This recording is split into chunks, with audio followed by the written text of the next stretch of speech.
Hello, good morning everyone, welcome back to ম্যানাদার blog. কেমন আছেন সবাই আপনারা? আমরা তো ভালো আছি মোটামুটি, কিন্তু চিবের একটু জ্বর। এই যে চিব জ্বরে শুয়ে শুয়ে কাতরাচ্ছে।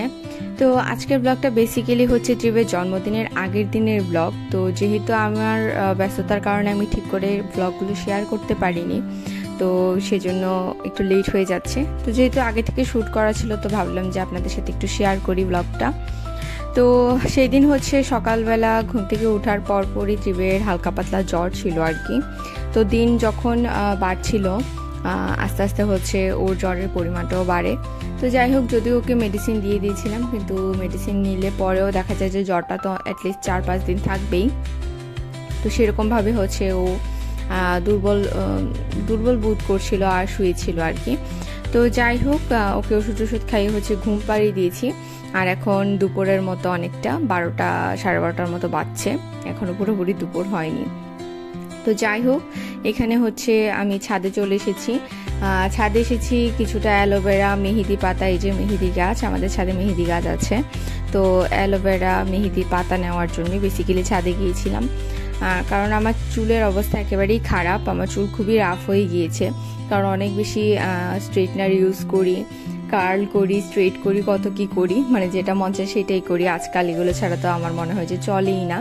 মোটামুটি সব মেয়েরে এখন এসব করে। তো যাই হোক, যারা একটু ফ্যাশনেবলভাবে থাকতে পছন্দ করে তারা চুলের উপর অনেক কিছুই চালায়, সেরকম আমিও। কিন্তু আস্তে আস্তে যে চুলটা রাফ হয়ে যাচ্ছে সেটা বুঝতে পারছি আর কি। একেবারে পাটের আসার মতো মনে হচ্ছে কয়েকদিন ধরে, যতই কন্ডিশনার দিই না কেন, যাই দিই না কেন। তো যেহেতু আমার হেয়ারটা কালার করা, আমি চাইলে যে কোনো ধরনের মাস্ক বা হচ্ছে অর্গানিক যেই মাস্কগুলো হয়, হেয়ার মাস্ক, সেগুলো দিতে পারি না। কারণ দেখা যায় যে আমার কালারটা নষ্ট হয়ে যায় বা একটু অন্যরকম কালার হয়ে যায়। তো সেই জন্য হচ্ছে এমনিতেও আমি ইনগ্রিডিয়েন্টস হিসেবে অথেন্টিক ইনগ্রিডিয়েন্টস ইউজ করতে পছন্দ করি, যেগুলো মানে বেসিক্যালি বাসায় থাকে, আমাদের প্রয়োজনে, নিত্য প্রয়োজনেও লাগে। তো সেরকমই এখানে মেথি ভিজিয়ে রেখেছিলাম, ছাদ থেকে এনে হচ্ছে অ্যালোভেরা নিলাম ব্লেন্ডারের জারে, তারপর হচ্ছে মেহেদি পাতা দিয়ে দিচ্ছি, আর অবশ্যই ডিম দিব, আর হচ্ছে সাথে একটু লেবুর রস দিব 1 স্লাইস। লেবুর রসটা বেসিক্যালি দিয়েছি যেন ডিমের গন্ধটা না করে, ডিমের গন্ধটা যেন না থাকে, সেজন্য লেবুর রসটা দেওয়া। তো যাই হোক, এভাবে করে হচ্ছে আপনারা চাইলে এটার সাথে পেঁয়াজ এবং জবা ফুলও ইউজ করতে পারেন, বা আমলকিও ইউজ করতে পারেন, চুলের জন্য খুবই ভালো। তো আমি এগুলোই দিয়েছি আপাতত। তো সবগুলোকে একসাথে ভালো করে এখন ব্লেন্ডার করে নেব ব্লেন্ডারের জারে, একেবারে মিহি করে ব্লেন্ডার করে নেব, যেন চুলে দিলে খুব ভালোভাবে চুলটা সোক করতে পারে।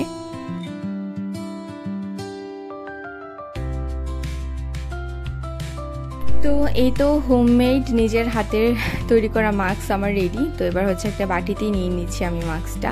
এটা জাস্ট ব্রাশ টাশ দিয়েও চাইলে আপনারা অ্যাপ্লাই করতে পারেন, আমি হাত দিয়েই অ্যাপ্লাই করে নিয়েছি, আর তেমন কোনো কিছু ইউজ করিনি। জাস্ট একটা গামছা পেঁচিয়ে নিয়েছিলাম যেন অন্যান্য জায়গায় না পড়ে, যেহেতু ডিমের একটা গন্ধ থাকে। লেবু দিয়েছি, তারপরও হালকা পাতলা একটু গন্ধ আছে।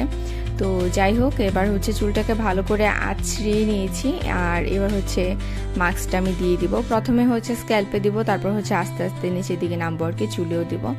তো বেসিক্যালি আমি খুব কমই ইদানিং হচ্ছে চুলটা লম্বা রাখি, কিন্তু যাই হোক, কিছুদিন আগে মনে হচ্ছে যে একটু লম্বা রাখি, কারণ অনেক দিন হয়ে গিয়েছে চুল মানে লম্বা করা হয় না। আর এই যে দেখেন আমার চুলে কালার করা আছে। তো যাই হোক, মেহেদি দেওয়ার পরে কালারটা একটু ফেড হয়ে গিয়েছে, মানে একটু অন্যরকম হয়ে গিয়েছে, ফেড না, একটু লালচে ভাব চলে এসেছে যেহেতু আমার হেয়ারটা কালার করা। তো তারপরও মেহেদি পাতাটা আসলে কালারের থেকেও বেশি হচ্ছে মেহেদি পাতাটা দিলে চুল অনেক ভালো সফট হয়, আমি খেয়াল করে দেখেছি। এবং মেহেদি পাতাটা খুবই ভালো চুলের জন্য, মাথাও খুব ঠান্ডা লাগে। তো যাই হোক, এখানে সব কিছু একসাথে দিয়ে দিচ্ছি, আর এই তো তারপর হচ্ছে চুলে সব কিছু দিয়ে ভালো করে প্যাক করে নিলাম, বেঁধে রাখলাম। আর এখানে হচ্ছে ফেস মাস্কও দিয়েছি, নিমের মাস্ক দিয়েছি। এই মাস্কটা অনেক দিন হয়েছে দেওয়া হয় না, প্রায় 5 থেকে 6 মাস হবে। তো মাস্কগুলো নষ্ট হয়ে যাচ্ছে বলে দিচ্ছি, কারণ আমি খুবই আলসে আসলে, স্কিন কেয়ার বলেন বা হেয়ার কেয়ার বলেন, এসবের প্রতি আমার মানে ভালোই লাগে না, মনে হয় যে টাইম ওয়েস্ট এরকম আর কি। তো যখন খুব বেশি ক্ষতি হয়ে যায় তখন হচ্ছে আমার মাথায় পোকা ঢুকে আর কি, যে না এবার একটু কেয়ার করা দরকার। তো সেরকমই হচ্ছে চুলে আর ফেস একটু দিয়ে নিলাম। তো যাই হোক, তারপর হচ্ছে ট্রিপ তো বললামই একটু অসুস্থ, সেজন্য সারাক্ষণ মিমির কুলে উঠে বসে এভাবে বসে আছে। তো এই তো এইভাবে করেই বসেছিল মিমির কোলে, আর মাশা অ্যান্ড দ্য বিয়ার দেখছিল, ওর ফেভারিট কার্টুন এটা, খুবই পছন্দ তার। মানে ঘুমিয়ে থাকলেও যদি মাশাটা কোনোভাবে নিজে নিজে টিভির মধ্যে চলে, তখন দেখা যাচ্ছে সে ঘুম থেকে উঠেই মাশা দেখা শুরু করে দেয়।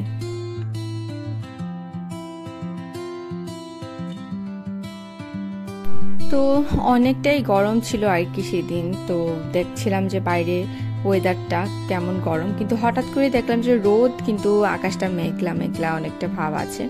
তো যাই হোক, দেখে মনে হচ্ছিল যে বৃষ্টি আসবে, আবার বুঝতেও পারছিলাম না, রোদের তাপ দেখে মনে হচ্ছিল মনে হয় না আসবে। তো এই আর কি একটা দুটনার মধ্যে ছিলাম। তো যেহেতু আমি মাস্ক দিয়েছি হেয়ার ফেস দুইটাতেই, তো আমি বেশ কিছুক্ষণ অপেক্ষা করছিলাম যে শুকিয়ে গেলে পরে তারপর হচ্ছে একবারে স্নান করব। তো এই আর কি অপেক্ষা করতে করতে ত্রিবও ঘুমিয়ে গিয়েছে, আর তার মধ্যেই হঠাৎ করে দেখলাম যে বৃষ্টিও এসেছে, টিপ টিপ করে বৃষ্টি পড়াও শুরু হয়ে গিয়েছে। এই যে দেখেন কত সুন্দর বাতাস ছাড়ছে, বাতাসটা কি যে ভালো লাগছিল, একেবারে ঠান্ডা, মানে শরীর ঠান্ডা করে করে দেওয়ার মতো, মানে প্রাণ জুড়িয়ে গিয়েছে, একদম প্রাণ জুড়ানো একটা ঠান্ডা বাতাস ছিল। তো এই যে বাতাস ছেড়েছে, তারপর কিছুক্ষণ পরই হচ্ছে বৃষ্টি আসছে। তো বৃষ্টিটাও খুব এনজয় করছিলাম, খুব ভালো লাগছিল।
তো যাই হোক, ফাইনালি এখন বৃষ্টি চলে এসেছে, টিপ টিপ করে বৃষ্টি পড়ছে, পড়া শুরু হয়ে গিয়েছে।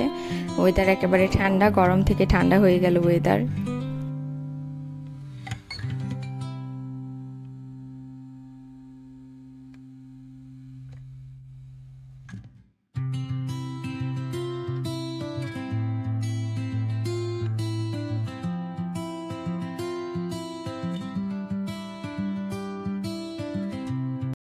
তো এই যে তারপর এই করতে করতে জীবও ঘুম থেকে উঠে গেল, আর যেহেতু ওর জ্বর, মাথা ফেলে রেখেছে, মামির কোলে বসে আর কার্টুন দেখছে।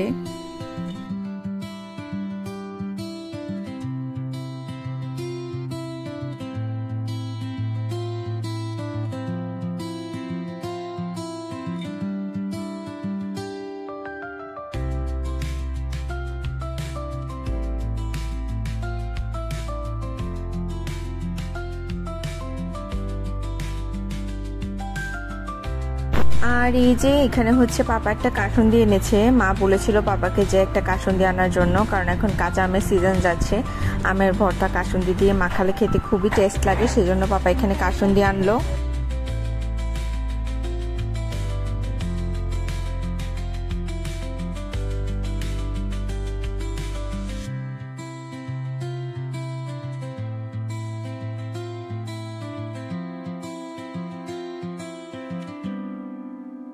তো যাই হোক, সেদিন হচ্ছে আপনাদের সাথে শর্ট করে একটা ব্লগ শেয়ার করেছিলাম বেগুনিয়ার চায়ের, বৃষ্টির সন্ধ্যেতে বেগুনিয়ার চা খেতে কেমন লাগে সেরকম একটা ব্লগ। তো যাই হোক, সেই বেগুনি অ্যাকচুয়ালি করেছিলাম আমি সেদিন। তো শর্ট করে ব্লগটা করেছি এই কারণে, কারণ আমি ফেসবুকে শর্ট শর্ট ব্লগ দিই সেজন্য। তো ভাবলাম আপনাদের সাথেও শেয়ার করি, ইউটিউবে যারা আছেন। তো যাই হোক, এখানেও হচ্ছে একটু ছোট করে দেখাচ্ছি আমি যে বেগুনি বানিয়ে নিয়েছিলাম। তো এই যে আমি বেগুনিও বানিয়ে নিয়েছিলাম বিকেলবেলা খাওয়ার জন্য, আর চাও বানিয়ে নিয়েছিলাম। বেগুনি আর চা বৃষ্টির সন্ধ্যাতে খেতে খুবই ভালো লাগে, খুবই মানে অন্যরকম একটা ফিলিংস আসে আর কি। তো অনেক দিন সেই কবে থেকে আমি বলছি যে বৃষ্টি হলে একদিন ভুনা খিচুড়ি খাবো, সেটা চিকেন দিয়ে হোক বা চিংড়ি মাছের ভুনা হোক বা বেগুনি দিয়ে হোক, যেটা দিয়ে হোক না কেন, কিন্তু মানে সুযোগ হয়েই উঠছে না। কারণ দেখা যায় যে দুপুরবেলা মা রান্না করে, তারপর হচ্ছে আবার এটা ওইটা, আসলে ব্যস্ততা, নিজেদের ব্যস্ততার কারণেও করা হয়ে উঠে না আর কি। তো যাই হোক একদিন খাবো অবশ্যই, আরও কিছুদিন যাক। তো আসলে এত বেশি আমরা রিচ ফুড খাই, যারা বিশেষ করে শহরে মানুষ যারা আছে তারা অন্তত মাসে 7 থেকে 8 দিন তো রিচ ফুড খেয়েই ফেলে। তো যাই হোক, তারপরও যতটুকু সম্ভব কম খাওয়ারই চেষ্টা করি, কারণ এত বেশি স্পাইস বা রিচ ফুড খাওয়াটাও উচিত না, শরীরের জন্য ক্ষতিকারক। তো এই যে এখানে হচ্ছে মা ধূপ দিয়ে গিয়েছে, সেজন্য পুরো ঘরটা ধোয়া ধোয়া মনে হচ্ছে। আর ট্রিও এখানে চোখ মুখটা কেমন করছে দেখেন। তো যেহেতু ওর জ্বর, মুখে কোনো টেস্টই নেই, কিছুই খাচ্ছিল না, বেগুনিও খাচ্ছিল না। আবার এখান দিয়ে হচ্ছে ফ্লোরে শুয়েছিল, ওকে বলছিলাম যে উপরে বিছানায় যেন শুয়ে, কিন্তু সে কিছুতেই শুবে না, এখানে এইভাবেই শুয়ে থাকবে আর কি। আসলে বাচ্চারা এমনই হয়, কোনো কথাই শুনতে চায় না। ও হচ্ছে একেবারে দুপুরের কড়া রোদে ছাদে দৌড়ে এসেই হচ্ছে একেবারে কনকনে ঠান্ডা এসির নিচে বসে থাকে। তো ওকে তো আর এটা বুঝাতে পারি না এটা যে ভীষণ ক্ষতিকারক। কুমিল্লাতে একটা এরকম নিউজও আছে যে একটা বাচ্চা হিট স্ট্রোকও করেছে। আসলে বাচ্চাদেরকে এসির অভ্যাসটা যতটুকু সম্ভব কমানোই ভালো। তো যাই হোক, এখনও ও অনেকটাই ছোট, তো আস্তে ধীরে করে হচ্ছে ওকে এই অভ্যাসটা ত্যাগ করাতে হবে আর কি। তো তারপর হচ্ছে এখানে মাস্ক টাস্ক দেওয়ার পরে আমি বলছিলাম আমার বোনকে যেন একটু তেল দিয়ে দেয় চুলে। আর এই তেলটা আমি বেসিক্যালি নিজেই বানিয়েছি বলতে নারকেল তেল এবং কিছু তেল দিয়ে হচ্ছে বানাই আর কি। তো তেলটা খুবই উপকারী।